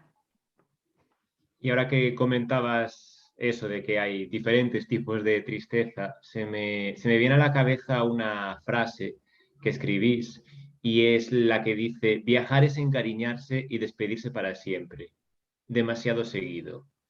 Creo Sí. que quizás ese es también uno de los grandes dolores, ¿no? Que se sobrelleva porque uno sabe que después de una despedida dolorosa llega un nuevo encuentro maravilloso, pero que quizás es una de las partes más duras de estos viajes donde se crean pequeñas vidas en cada lugar. Sí, sí, es realmente eso cuando uno se empieza a encariñar con gente, empieza a conectar con gente de distintos lugares, a sentirse cómodo y después despedirse con la incertidumbre de si alguna vez en tu vida te volverás a cruzar con esa persona. Si bien ahora es mucho más fácil estar en contacto, poder mantenerse al tanto de la vida de la otra persona, no es lo mismo el contacto, la cercanía física, obviamente que eso no se cambia por nada, y no es lo mismo poder estar con esa persona hablando, saliendo a compartir momentos, contándote cosas, que hacerlo de manera virtual. Eso nunca se va a poder, y eso creo que todos lo hemos aprendido también con estos años de pandemia, en los que por ahí estás en la misma ciudad de una persona querida y no podías juntarte a verte, a compartir algo. Entonces, eso el viaje lo tiene constantemente y uno va dejando gente en el camino, se va separando de gente en el camino con la que ha tenido una muy buena experiencia y con esta incertidumbre de que quizás nunca más vuelvas a verlo. O que pase también que cuando vuelvas a verlo ya las cosas no son las mismas porque han pasado muchísimas cosas en la vida de cada uno de nosotros. A nosotros nos ha pasado de trabajar con gente, quizás en Nueva Zelanda, compartir mucho tiempo junto en una fábrica con alguien y después, años después, volver a verlo y ya no había la misma conexión, la misma espontaneidad que había cuando uno compartía tanto tiempo junto. Entonces pasa eso, pero en viaje uno termina aprendiendo un poco no digo a no encariñarse con la gente, porque eso te pasa espontáneamente, pero sí quizás acostumbrándose a que esto pase seguido. Te terminás acostumbrando a que esto va a pasar y pasa todo el tiempo y te Ujú. despedís de un montón de gente y a veces seguís en contacto, a veces no, pero creo que lo que se puede sacar de positivo, el hecho, lo que tiene la contra de tener que despedirse tanto también es porque uno está conociendo un montón de gente todo el tiempo. Cuando uno vive en su ciudad, tiene un trabajo fijo, por ahí de muchos años en la misma empresa o muchos años en un mismo lugar, el círculo que lo rodea a uno es relativamente pequeño. Está con los amigos de siempre, con los familiares, y quizás por ahí conoce a una persona cada tanto de fuera de ese círculo, pero no entran tanto en nuestras vidas y quizás no tenemos tanta relación con esa gente. Pero cuando uno está viajando es todo el tiempo conociendo gentes de culturas completamente diferentes a las nuestras y uno va aprendiendo de todo eso. Y yo creo que eso es la parte positiva cuando uno quiere tener un bálsamo para esa tristeza, es decir, bueno, pero tuve la oportunidad de poder conocer a esa persona. Tuve la oportunidad de trabajar en Japón con alguien que vivió conmigo, que trabajó conmigo, un japonés, y nunca en la vida hubiese tenido esa oportunidad si yo seguía viviendo acá y trabajando en turismo como trabajamos nosotros, sí, conocíamos gente, pero gente que estaba de paso y no compartíamos mucho más que eso. O estar en Turquía y estar conviviendo algunos días con refugiados que eran iraníes y estuvieron en Turquía y poder estar escuchando de sus vidas, de qué les había pasado, por qué estaban como refugiados en otro país, todos los momentos duros que les estaba tocando vivir, y así infinidad, miles y miles de historias que decís, bueno, ¿qué prefiero, despedirme o no haberlo encontrado? Entonces te quedás como, bueno, me tuve que despedir, pero por lo menos lo encontré. Es interesante ese tema que sacas ahora. Sé que tenéis mucho, pues lo que comentabas ahora, ¿no? Que habéis tenido mucho trato con los refugiados turcos y uniendo un poco el tema viajero con la actualidad, me gustaría un poco saber cómo veis desde vuestra posición viajera, eh, no sé si decir el trato o el modo de gestionar, especialmente en Europa, toda la crisis que tiene que ver con los refugiados. Bueno, ahora se habla mucho incluso de la existencia de unos refugiados de primera categoría y otros de segunda, a raíz de lo que sucede en Ucrania. ¿Cuál es vuestra opinión al respecto? Bueno, hablas vos, hablo yo. A Nada. ver, a mí me genera muchísima tristeza. A ver, y hablo con casos personales. Nosotros ambos somos de familia italiana y a mí me chocó mucho, a ver, nuestros abuelos, en mi caso, mis dos abuelos, tres abuelos vinieron de Italia y uno vino de Siria, Argentina, cuando Argentina era un país lleno de oportunidades y tenía, bueno, muchísima inmigración. Y, a ver, estamos muy acostumbrados a esto y me chocó muchísimo. Nosotros cuando terminamos ese viaje en Turquía, fuimos a Italia a visitar a nuestra familia allá y yo fui a visitar a mi familia a los pueblitos que están en el norte de Italia y me llamó mucho la atención, después de sobre todo de haber visto los refugiados en primera persona, nosotros en Turquía, en este caso los iraníes, pero también vimos, era justo la peor parte de la crisis en Siria, que la gente se subía a los botes, porque no eran más que botes, con todo el riesgo que eso conllevaba, con unos chalecos salvavidas que no flotaban, que estaban hechos de cartón, les cobraban una fortuna para llegar a Grecia y de Grecia poder pasar. Bueno, nos pasó verlo en persona en Izmir, en Turquía, y de ahí llegar a Italia y ver la discriminación que había hacia ellos y hacia otros refugiados africanos, bueno, en general, no, a mí, por ejemplo, por lo menos me llenó de tristeza, ¿no? Y ahora ver esto de los refugiados de primera y de segunda no me genera más que muchísima tristeza de que la gente se olvida, ¿no? De que todos fuimos yendo y viniendo y escapando de la guerra y que al final todos buscamos lo mismo, que es vivir en paz, poder tener algo para comer a fin de mes, un lugar seguro, un techo bajo el cual dormir. Y eso a mí me genera muchísima tristeza. Sí, a veces uno quizás, por ahí uno cuando viaja o cuando experimenta estas cosas, no solamente viajando, por ahí lo puede experimentar de distintos tipos de manera, genera una empatía que tampoco uno, si bien le gustaría que sucediera, en otros casos no se le puede exigir a todo el mundo y a gente que nunca por ahí vivió algo similar o que no tuvo esas experiencias. Y claro, que duele, que choca, que a mí me ha pasado lo mismo también, de ver muchísima discriminación en Italia, por lo mismo, por familia, y de que había mucha inmigración de musulmanes, de africanos, y los trataban de una manera espantosa, es decir, acá no hay más trabajo, acá no hay más lugares, y yo digo, pero hay gente, claro que desde ya que hay oportunistas, pero hay gente que se está escapando porque en su país no puede vivir, no es que tiene la elección, si tuviese la elección y las mismas posibilidades, desde ya que se quedaría en su lugar. Hay un montón de casos de gente que no le queda otra que irse y va buscando una salvación para su familia y llegar y encontrarse con eso, con la discriminación, es lo peor que le puede pasar. Y es muy duro. Y obviamente que es difícil ponerse en el lugar del otro cuando uno no lo vivió.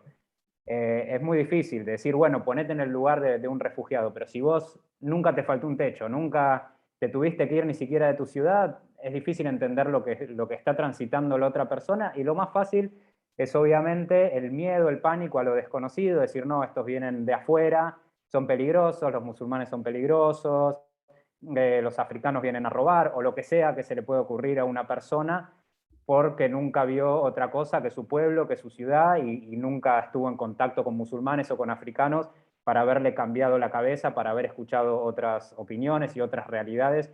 que son completamente distintas a lo que por ahí puede estar pensando esa persona. Y no nos pasó a ver solamente en Europa. En Australia, por ejemplo, trabajábamos en un lugar en el oeste de Australia, en una gasolinera, nosotros trabajábamos ahí, y muy cerquita, era en el medio de la nada, literal, y muy cerquita había un centro de refugiados, que en realidad era una prisión para refugiados.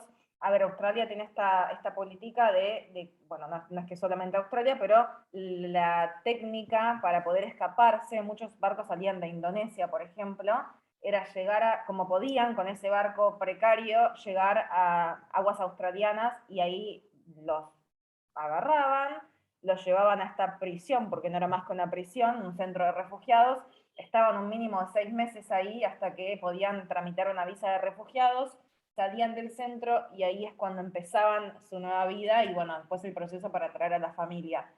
Pero a ver, y claro, todos criticando, ¿no? Porque estos vienen, pensaban que tenemos que pagar con nuestros impuestos.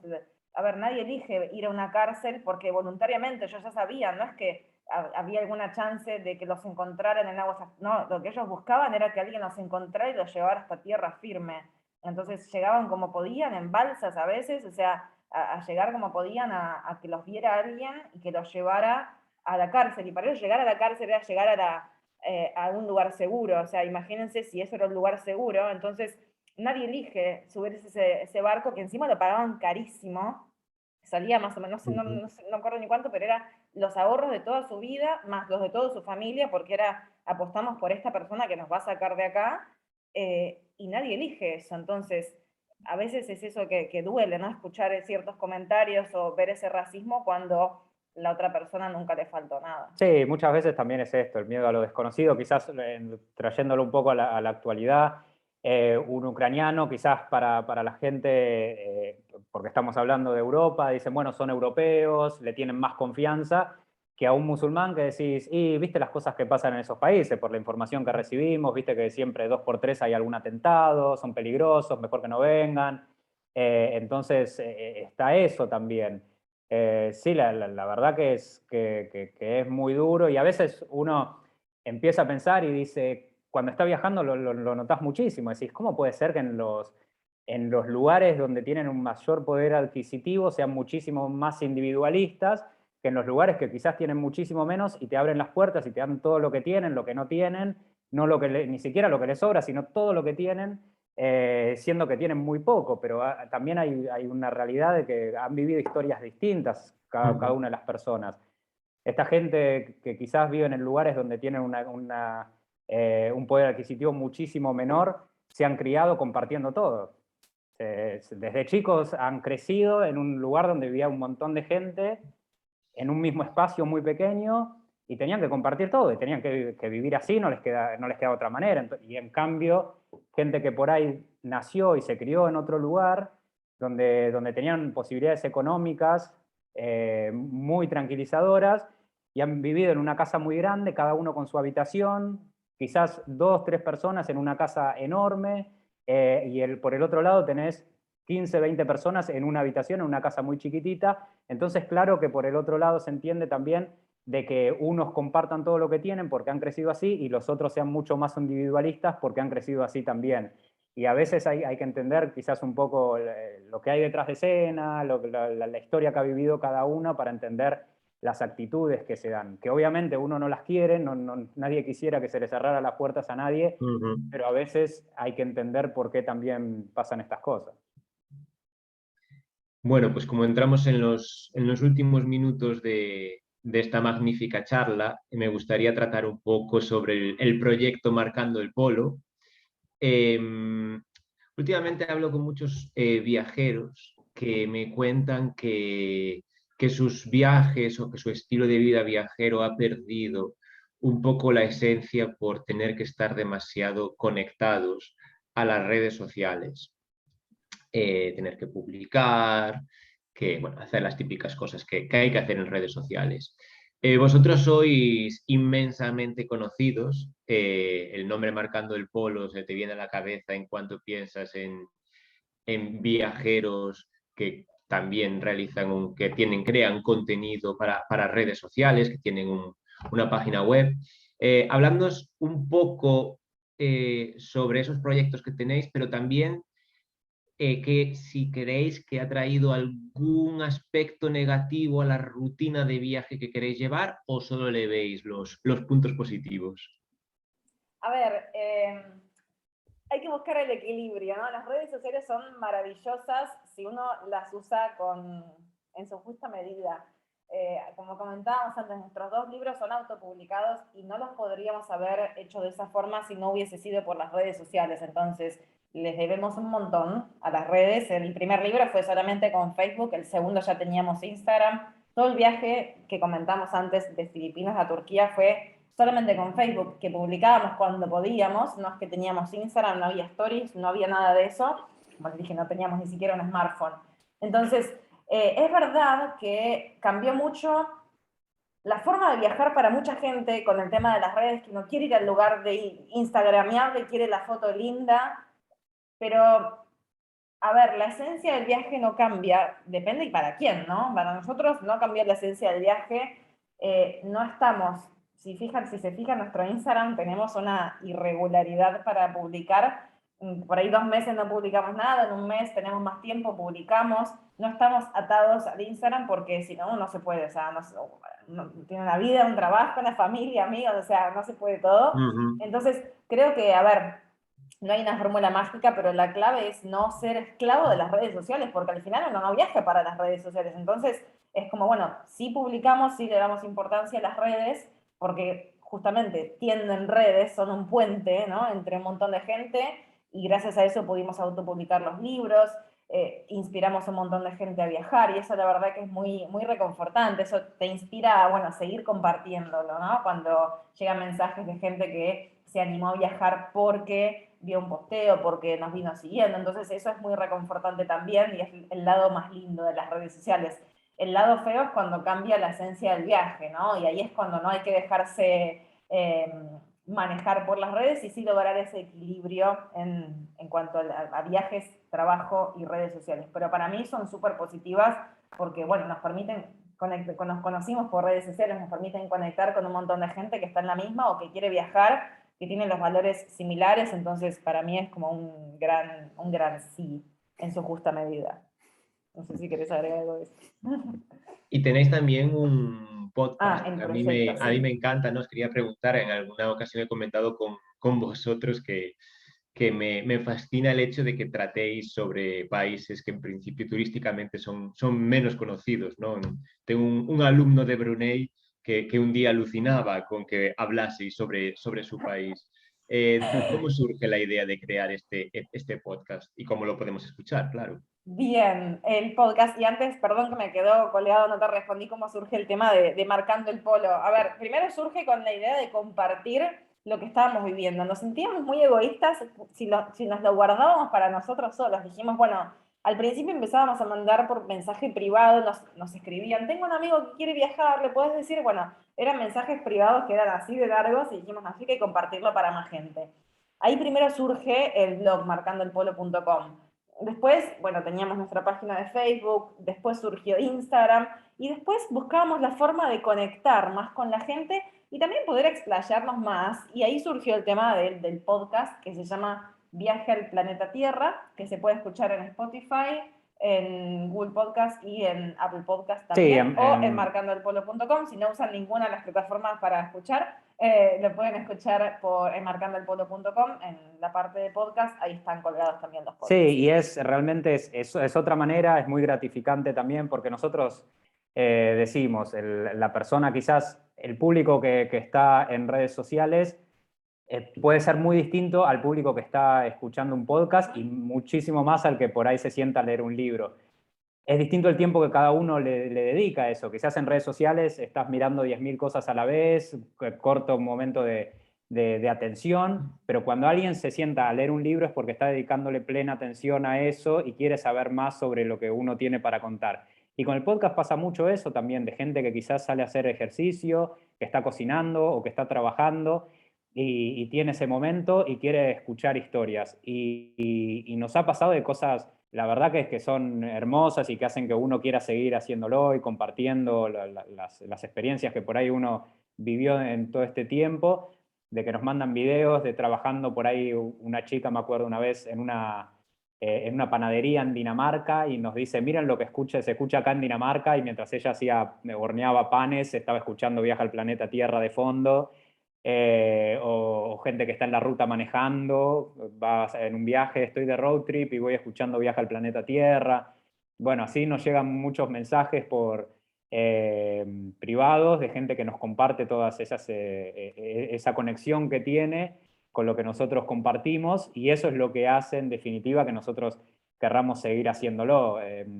No es solamente, si bien uno lo toma también como un trabajo, porque es para nosotros la manera de darnos a conocer, de compartir, es también nuestro trabajo.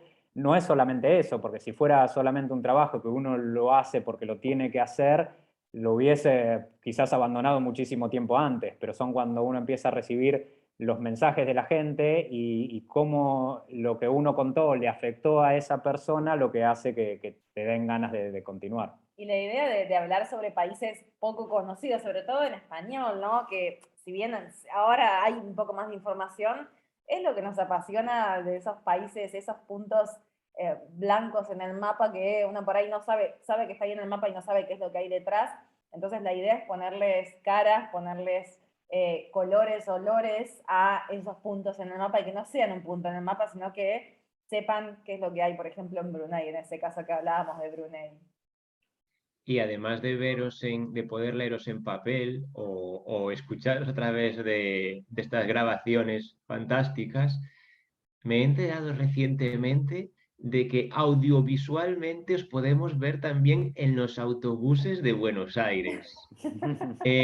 ¿Cómo es eso? Explicadme un Sí, poco.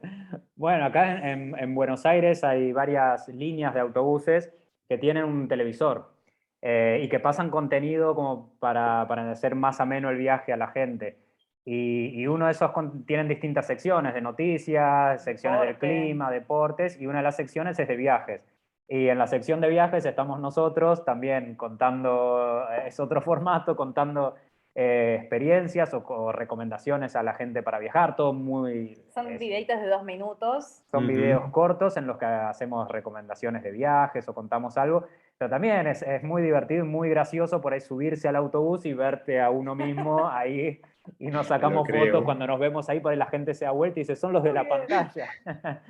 Y lo lindo es que tenemos total libertad en cuanto al contenido. No es que tenemos que hablar sobre los países por ahí más turísticos, no, ahí tenemos total libertad, y hay videos de Brunei, videos de Irán, videos bueno, de un poquito de todo, y es como nuestro granito de arena, la gente que está en el autobús y de repente descubrió algo nuevo. O sea, cuando alguien nos escribe que nos vio en el colectivo, como les decimos nosotros, ay, nos vio en el colectivo, chicos, aprendí sobre Brunei, sobre Tailandia, bueno, ya todo es muy gratificante. Qué divertido. Pues tenemos que ir pensando desgraciadamente, en despedirnos, pero no me gustaría hacerlo sin que nos comentéis un poco qué planes tenéis para los próximos, para el futuro inmediato, para los próximos meses. ¿Desde dónde leeremos historias de Marcando el Polo? Bueno, este año estamos en Argentina, ahora vinimos de Patagonia, estuvimos un mes en el sur, en Bariloche, y la idea este año es seguir recorriendo lugares de Argentina de forma muy lenta, como solemos hacer nosotros, quedarnos un mes en un lugar, un mes en otro. Estamos ahora post pandemia haciendo ese tipo de viajes que, bueno, en otro momento quizás es más complicado.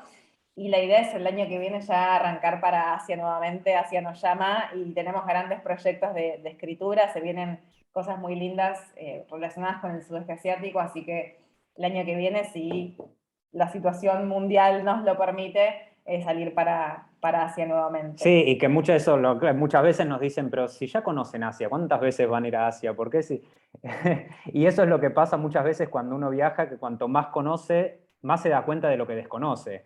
Puede ir nosotros estuvimos por ahí en China, estuvimos 3 veces, y siempre lo decimos, nos queda muchísimo por conocer de China, no es que ya se terminó. Estuvimos en India, sí, estuvimos casi 2 meses, pero nos queda muchísimo por conocer de India, y muchísimo más, y nos atrae muchísimo, además de haber muchos países que quizás hay gente que dice, pero ¿cómo se te ocurre ir a ese lugar que ni siquiera sabía que existía? A nosotros nos llama la atención, como lo que estábamos hablando antes de Brunei, y países como Timor Oriental, que uno dice, Timor Oriental, ¿y eso dónde queda? ¿Qué es? Muy poco conocido, que es un país que se independiza en el 2002, y a mí eso me llama más la atención todavía que quizás ir a un lugar súper conocido. Pues yo antes de deciros adiós, os pido que esperéis todavía 5 minutitos. Me gustaría comentaros a todos los que nos estáis siguiendo hoy que en este fantástico ciclo que este año nos ha llevado a hablar con Alicia Sornosa, con Pablo Strubel, con Icía Marcotegui y hoy con J. y Dani de Marcando el Polo, vamos a hacer una pausa de verano. Nos volveremos a ver el 10 de octubre. Os emplazo a todos a estar aquí el 10 de octubre con Leandro Blanco Pigui, que es un viajero argentino también, que le ha dado cordobés, no sé si conocéis la historia, le ha dado ahora por ir en bicicleta desde Ciudad del Cabo en Sudáfrica hasta Qatar para seguir el Mundial. Así que en octubre imagino que lo pillaremos a mitad de viaje.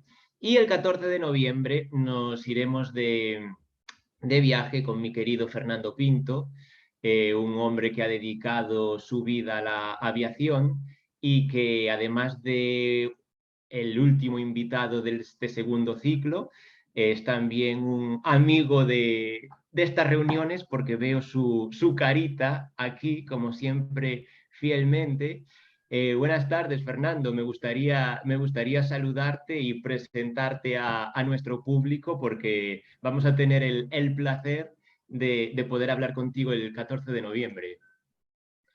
Si puede activar el audio, que ahora mismo estamos en silencio. Ahí está. Buenas tardes, Fernando. ¿Cómo estás? Buenas tardes, sí.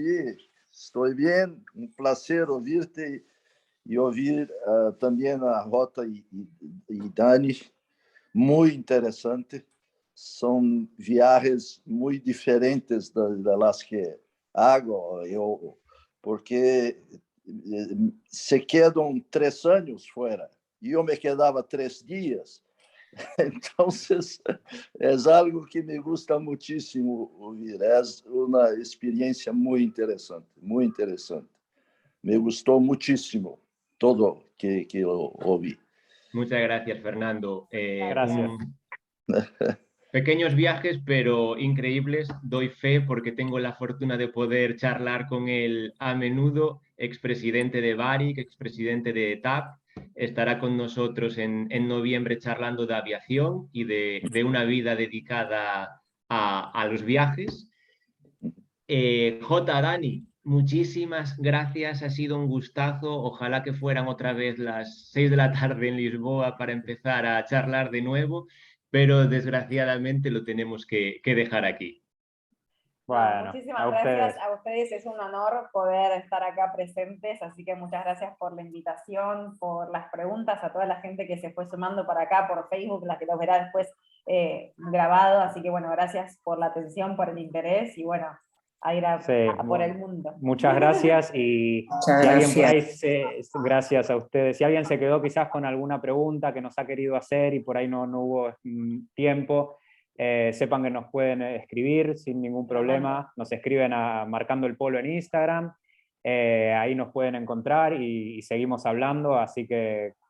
Oye, yo quería despediros, agradeceros en nombre del Instituto Cervantes que hayáis aceptado esta invitación. Creo, Fernando, que no hemos exagerado diciendo que sois unos grandes viajeros, porque el viaje que habéis hecho de Filipinas a Turquía realmente es impresionante y os doy la enhorabuena porque, vamos, es un viaje magnífico y de una gran valentía. Y luego decir pues lo que los viajeros, que a mí también me gusta mucho viajar, aunque no puedo hacer esos viajes tan largos, pues decir lo importante que es viajar, ¿no? Para abrir la mente, para ser más solidarios, para conocer al otro, para aceptar, ¿no? Y escuchar y no negarte así de primeras. Entonces, es fundamental seguir viajando para seguir viviendo y seguir aprendiendo de la vida, ¿no? Así que muchas gracias, os deseo lo mejor, que vaya muy bien todo el proyecto de Argentina y el viaje luego a Asia, y espero que nos volvamos a encontrar en algún sitio. Os seguiremos por todos los medios que nos habéis dicho, así que os acompañaremos y mucha suerte, un beso muy grande. Muchas gracias. Muchas gracias por tus hermosas palabras y por vuestro tiempo de todos.